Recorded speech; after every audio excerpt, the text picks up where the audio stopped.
What's up, guys? Doug Polk here, and welcome back for another episode of Poker Hands. And today we're going to be looking at one of the biggest hands that I played in my recent heads-up match versus Daniel Cates. We played some 200, 400 over at the lodge, dressed like Western-themed characters.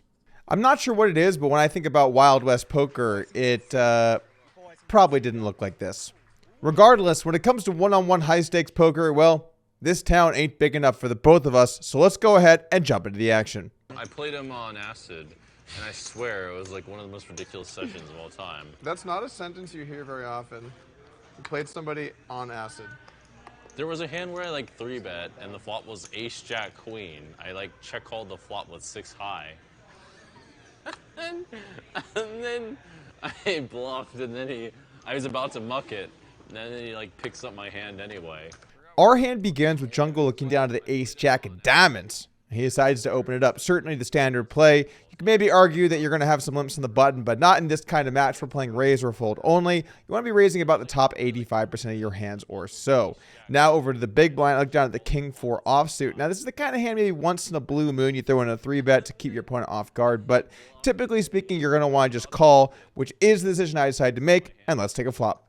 The flop comes king 4-4 rainbow. And you know what gets me excited for flops? Big ass tournaments. And this month's monthly monster is no exception. That's right, $600 buy-in, $500,000 guaranteed prize pool. And guess what? Last month, we bricked an overlay by $147,000. That's right, we paid out of our pocket $147,000 straight up loss going to the poker playing community. We're running a pretty tight ship over at the lodge. On the 21st of June, I'm going to be playing a meetup game. We might be joined as well by Andrew Nemi. We're figuring out the scheduling stuff as well, but I'll certainly be there with a meetup game playing 2-5 no limit with anyone that wants to come down to the lodge and play. Then on the Wednesday, we're going to kick off the monthly monster. And on the Thursday, we're going to be streaming one of the tables of the event.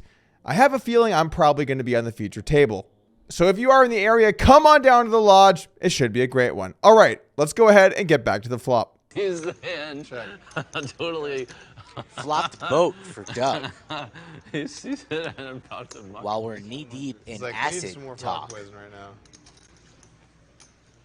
Jungleman definitely has visited the shaman. What was funny in a was just previous that life. I was about to just fold it, and or just throw it into the muck. But how much?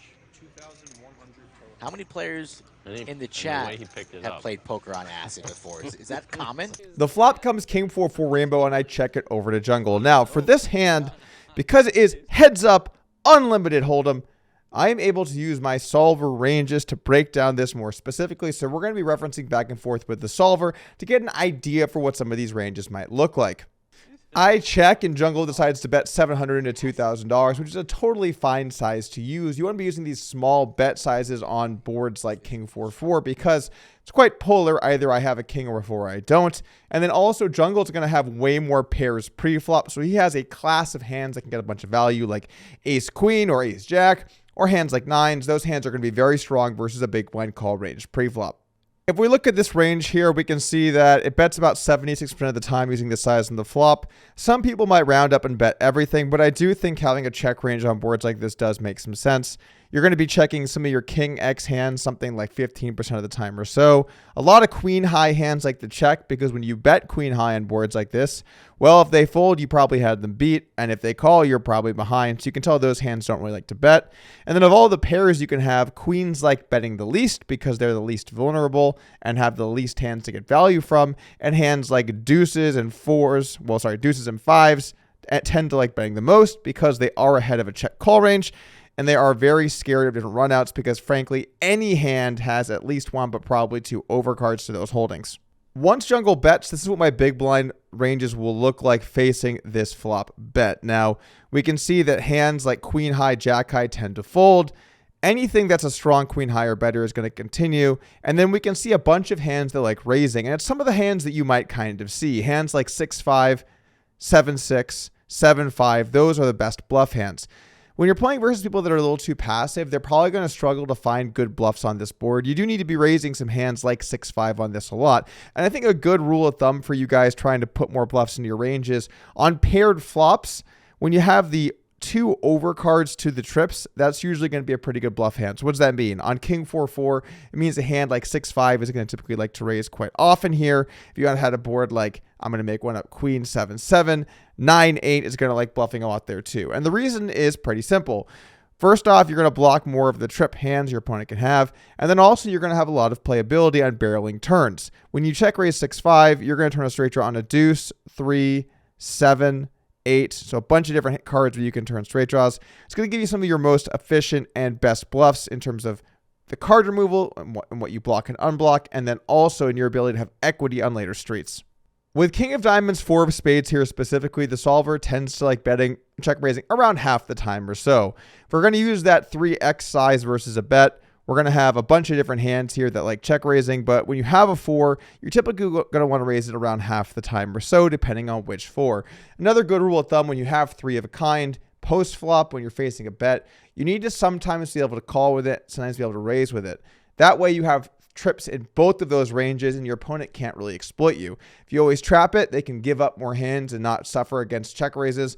And if you always check raise it, well, then your check calls get owned. It's important to have check calls and check raises when you have these 3 of a kind type holdings. King 4 specifically also likes trapping a little bit. It's way less likely your opponent has something when you've got the board so locked up, but you are supposed to raise it from time to time. I would be mixing this in game, although I did decide to go ahead and check raise. Once I check raise at $2,100, the action's back over to Jungle, and he's really not going to want to re-raise with almost anything. In fact, look at this, guys. This would be what his range would look like if he used a slightly over 2x re-raise size in position.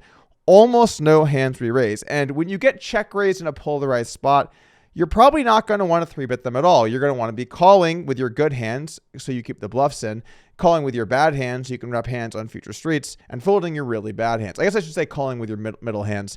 Don't call your really bad hands versus check raise. As we're sitting here looking at this from Jungle's perspective, with the ace jack of diamonds, he's going to feel pretty good against a lot of the hands he's up against, because I'm not going to have a king all too often when I check raise here. I'm saying I have a 4, I'm bluffing, or maybe every now and then I have a king for value. I also might be check raising some low pairs, but really when I have ace jack in Jungle shoes, feeling pretty good, and I would make the call, which he does decide to do, and let's take a turn. I'll tell you one thing. If I were to ever have done acid, which I'm not saying I have, I certainly would not want to play poker during it. I would want to look at trees or frogs or some shit like that. Flush draw here for the deputy. Nut diamonds on the turn, drawing dead, and it's a healthy wager from the sheriff.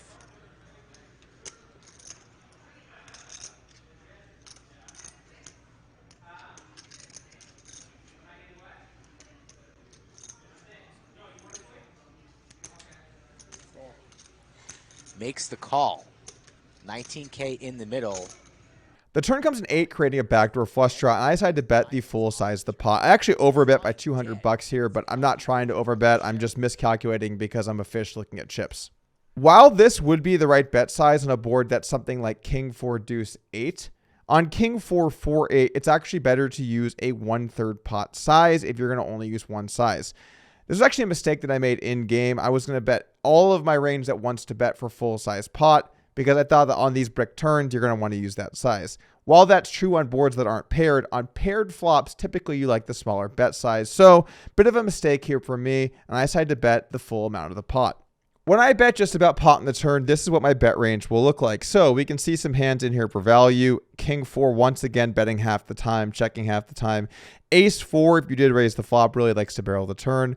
All of your good 4s are mainly going to barrel. All of your weaker 4s are going to do a little bit more checking. Hands like 7-4, 8-4. 8-4 suited, the turn boat's going to definitely barrel. One of the nice things about 8-4 instead of king 4 is that you don't block him from having top pairs that could call you. Some of the bluff hands you're going to use most often here on the turn. Queen Jack if you did check raise it and have a no diamond. How about that shit? Some of these ranges are crazy.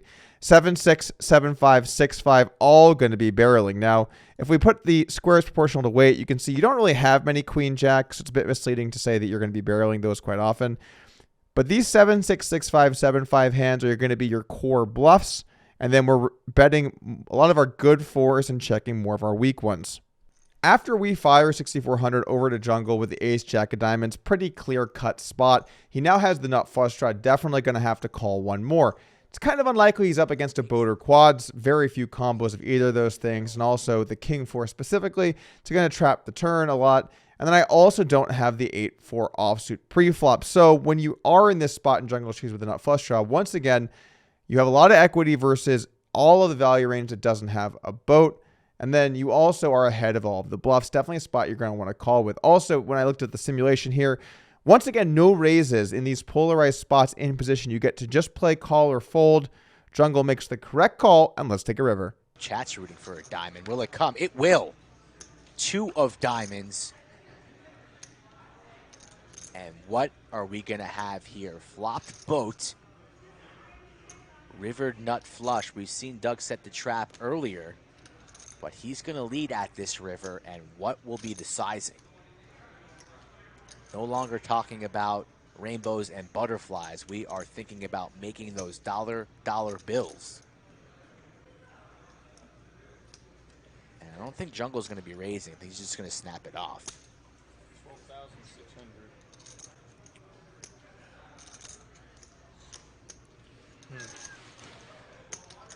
12,000. So Doug doesn't go with a huge size here. And because he didn't go with a huge size, I could see Jungle raising. Yeah, agreed. If Doug went for like a pot-size bet, I think Jungle could maybe just call, maybe. The river comes the deuce of diamonds, and we successfully, skillfully maneuver our way into coolering jungle, who now has a backdoor nut flush against our flopped full house. In this situation with the full house, a couple things to consider here. First off, what bet sizes do I want to use? Now, normally on the river, we want to use a couple of different sizes. And in this spot, I think I'm going to use about a 1/3 pot bet some of the time, as well as a 2/3 pot bet some of the time as well.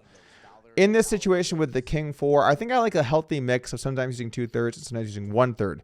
When you use the 1/3 pot bet size, basically you make it so your opponent has to call you much wider, and you might influence some action by getting a raise when people think you're just value betting when you have a 4. However, this hand also does like to bet 2/3 pot, because if your opponent has something strong, they're going to jam themselves, and basically you can make more money versus their value range that decides to call. Typically speaking, your good hands do like to bet bigger as long as you can create a balanced strategy. When I have hands like 7-6, 7-5, 6-5, those straight draws that missed, definitely going to be bluffing with those some of the time, as well as maybe some of the high card hands that could check raise and bluff when they river backdoor diamonds. A hand like Jack 10 with a diamond, if you did check raise bet turn, definitely going to fire this river as well. This is what the range looks like in terms of all of the hands. Once again, if we make it size proportional to weight, you can see we mainly have a 4 here, or just these bluff hands. Also, this is a very good run out for the check raiser. The hands that check raise the flop with diamonds, barrel turn now got there. You're going to be betting almost all of the time. In fact, you probably wouldn't make a big mistake if you just bet every single hand in the river. Although I would probably recommend checking a few specific hands. Like, for example, King 8 definitely likes checking here. Not a lot of value to be had by betting that hand. You are going to give up when you have these straight draws that do not have a diamond. Typically speaking, when you check raise straight draws and check raise the overcard to the trip hands, barrel a straight draw, you're typically going to barrel 3. You're going to barrel off when you have one of the suit that gets there. And if the flush draw bricks, you give up with that one of the suit and you barrel the non-diamond one. So that's confusing, but for example, 7-6 with a diamond, you're going to barrel on the deuce of diamonds. 7-6 no diamond, you're going to barrel on the offsuit diamond. The idea being you want to have the best suit removal for what your opponent's going to continue with. Anyway, as for our King 4 exactly, it actually does like betting this size a little more than the 1/3 pot bet, although it is pretty close. You're typically going to want to be barreling with this hand and mainly lean towards the bigger size. So I feel pretty good about overall the way that I played my hand here, although I would prefer to use the smaller turn size if I could run this back. The question now is, given what happened in this hand, should Jungle be going all in with a nut flush on a paired board? And the answer is unequivocally yes. If we look at the hands Jungle can have here, pretty clearly he's supposed to be going all in with the flush. But first, this size, Doug would definitely bet this size with a 4, like a hand like 4-5. Agreed. So Jungle can definitely consider going for a bluff. And you know, Doug can have a flush here himself too. Doug easily could have check raised the flop with something like 7-5 of diamonds with, you know, sort of some backdoor stuff going on. picks up the big draw on the turn, continues betting, picks up his own flush on the river. Max Payne, indeed, just what the chat wants, getting rewarded here at the 8 o'clock hour. The showdown in Texas.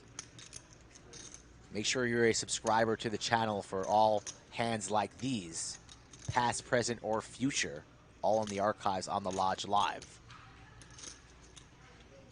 The Deputy Dan Cates likely on a one-way ticket to Stackville.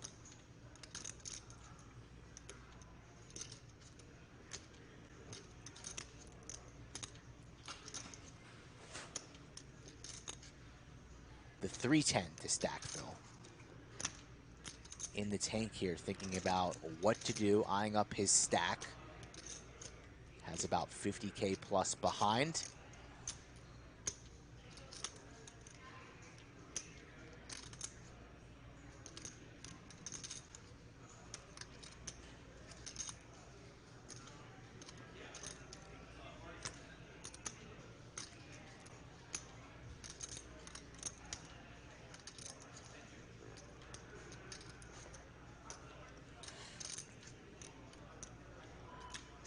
All in. All in announced. Doug kind of... I have a flush. It's no good. Really? Whew, and that is a large pot, one of the largest in Lodge Live history. 124K going Doug's way. Snap call wastes no I do time. not like the snap, pick up your hands, and look at the fucking cards. This is what Jungle's range looks like once I bet the river. He's only going to be using all in or call.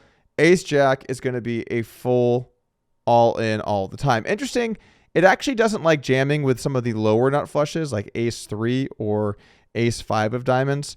And then also some of the king high flushes like king, no, they all jam. And so do all the queen high flushes other than some of the lowest ones.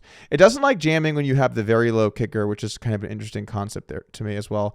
But with Ace Jack of diamonds, definitely going to be jamming. And if we look at the EV of jamming, you make about 13 more big blinds by jamming than calling. So it would be a pretty big mistake to not jam. Jungle played his hand perfect. I actually think that both these hands were just correctly played in this spot, although I think my strategy wasn't great. And then when he jams, obviously king 4 snap calls. I should be folding my bluffs, and then my flushes call some of the time and fold some of the time. And then Ace 4 is going to be calling with the Ace of diamonds some of the time and folding most of the rest of it. So that's the wrap up here. Basically, 2 good hands went to war. Someone got stacked, and that's the wonderful world of Heads Up No Limit. I'll see you guys at the Lodge soon. Peace.